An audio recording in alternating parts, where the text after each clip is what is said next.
How's it going, everyone? Welcome back to another video. Today's video, I'm going to be talking about the my 95 Land Cruiser, my recent gear upgrade, and the 529 upgrades. Some things that I want to give you guys in case you guys are going this route with your Land Cruiser. Stock gearing 410, open diff. Last year, I put a rear Grizzly locker in the rear already. So the Yukon Grizzly, it's automatic locker. You guys can look that up. I put that last year already and it performed flawlessly. I didn't change my gear during that time because I wasn't in the budget for it. So 1 year later, which we come to today, I decided to keep the rear Grizzly, added front E-locker along with 529 gearing. Now, I bought this during Black Friday, so got a pretty good deal on it. I think the locker, the front E10 locker ran about just under 1100. Bought that through Trail Gear. And then the gears was a full kit, a front, rear, came with the bearing kits and all that. That was just under 1100 during the Black Friday. First and foremost, I didn't do the gear assemble. So I took off my front diff, or actually I had a spare diff, spare front and rear diff.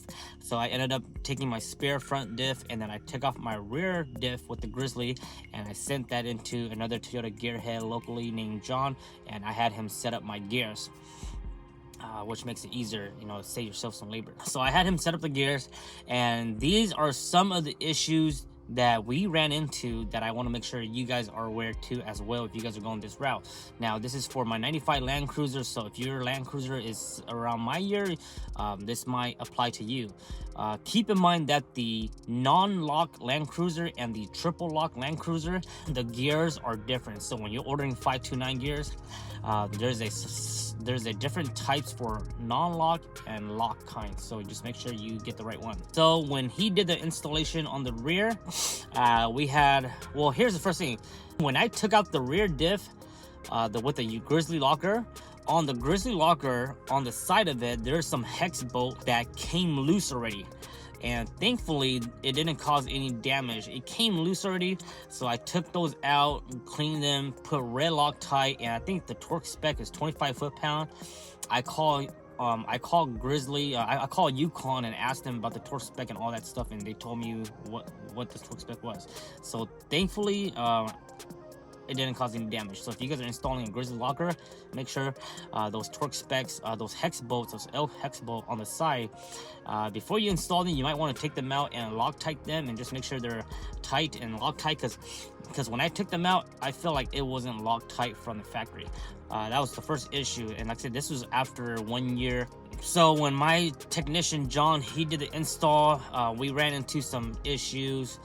When you order the gear kit, the 529s, if it comes with the bearing kits, the bearing kits are 50 mil. So the carrier, they're 50 mil in diameter, and those are meant to fit onto the stock Land Cruiser carrier. So that means if you're keeping the open diff, it's meant to stay on the stock open carrier.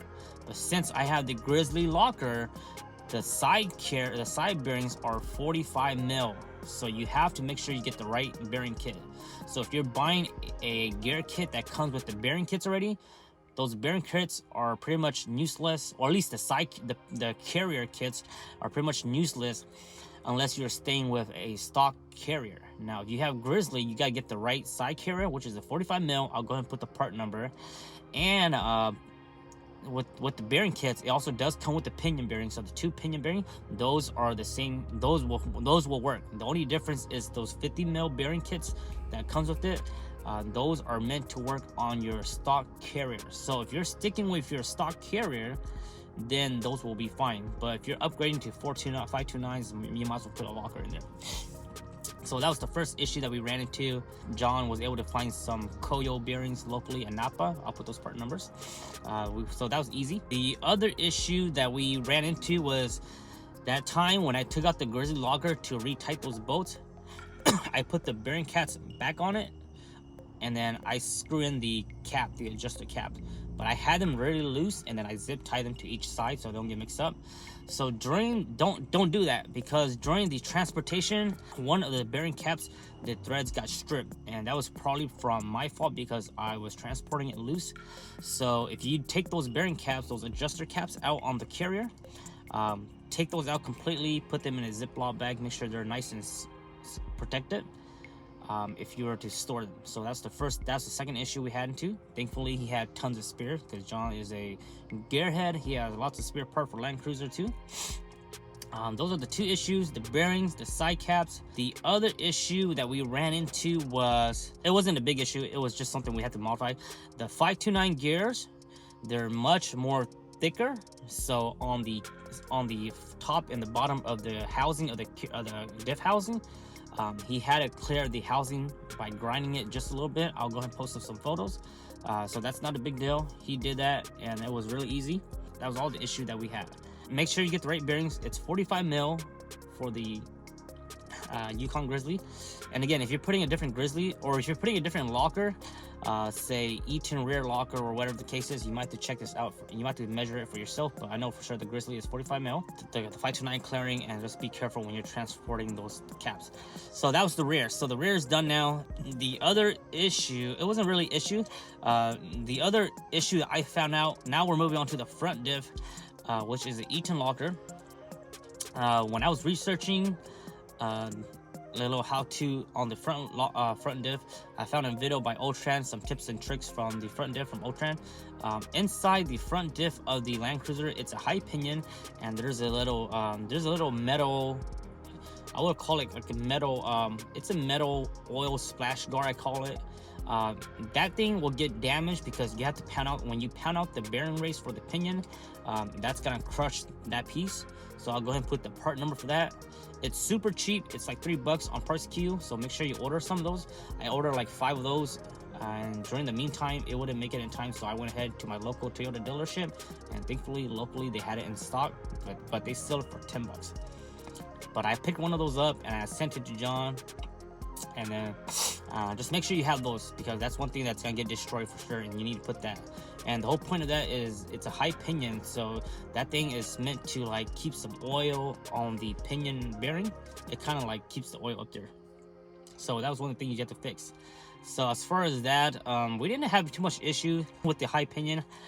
Just make sure you have that one part, and then all the bearing kits that comes with the 529, that all went well on the front. There's no issues on the front. All the bearings fit on the front perfectly.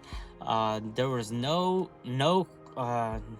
clearing. You don't have to clear any of the housing. The 529 fits fine, so there was no clearing. No issues on the front besides that one particular piece. And then also you have to drill the hole for the wires to come out, and if you're doing the install, most likely you'll know where to drill. It's on the top of it. Just make sure you double check your work first, install it first. When John was doing the install, I think he had to set the pinion depth like 3 or 4 times, play with the shims and stuff like that. So just make sure whoever's doing this install for you, make sure they have extra shims for the pinion depth and etc, etc. And it took him like 3 or 4 times to set it up properly, but everything's all set up and good to go. And then the plug for the e-locker plugged in fine. I had to mess with it a little bit, but after that I got it in. Oh yeah, when you get that front diff, put the plug for the e-locker, install that first, and then put the diff onto the housing. If you put the diff onto the housing and then you try to put that plug into the wires, so while you're up there it's very crowded, so put that plug first. And then I use RTV and make sure everything's fine. And then also with the rear diff, with the housing clearance, I did dry fit that onto the axle housing, and it did. There is no modification needed for the axle housing, so that went well as well. So that's pretty much it for tips and things to be aware of for the 529 front e-locker and Grizzly rear locker. I am running, as far as gear oil, I'm running some basic CarQuest 85 140. I was watching a video on gear setup by East Coast Gear Setup, and the CEO was like, yeah, all they run in their stuff is 85 140, which is a bit thicker. Before that, I was running your typical 80 90 weight. So right now I'm transitioning over to that 80 140. Runs about $80 for a 5-gallon bucket. And if you buy on Amazon, they sell the pump for it, which makes it easy, super easy to pump and fill up your front, rear diff, and also your T-case. So that's what I'm running right now. We I've done 24 miles since the transition of the gears. It's still in the break-in process. The 529 feels great. I'll make another video of my first impression, all that fun stuff. But today's video, I just wanted to talk about the issues and things to know.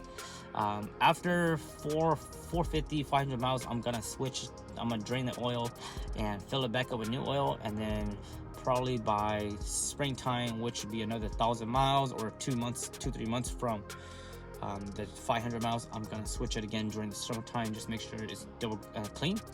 When I opened up the front axle, it was super dirty inside. Like there's a lot. It looks like a lot of the moly grease got inside the axle housing. So I try to clean as much as possible, but hopefully that doesn't cause too much issue. But yeah, I'm gonna drain my oil 500 miles, and then after that, maybe another 1,000 or 1,500 miles, I'm gonna drain it again. But for the most part, hopefully this helps you guys. If I like the front locker, I know this front locker is amazing, but I'm gonna give it another year.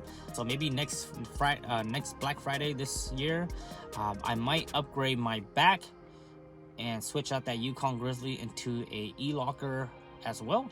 But for right now, I do like the I do like the Grizzly locker.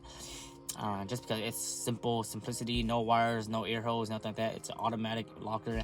So if I like it in the future, I might just upgrade my Grizzly, sell the Grizzly, and then buy an e-locker in the back. But right now we are triple lock.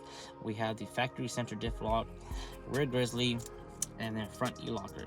So if you guys have any questions, let me know in the comment section below. And again, I'll make another video after another 100 miles. I'll give you guys another video on my first review on the gears and the locker itself. So if you guys have any questions, let me know in the comment section below. I hope you guys find this video helpful, and make sure to follow the Instagram. I'll keep you guys updated there on my stories, NuttyNu_454. I'll see you guys next time.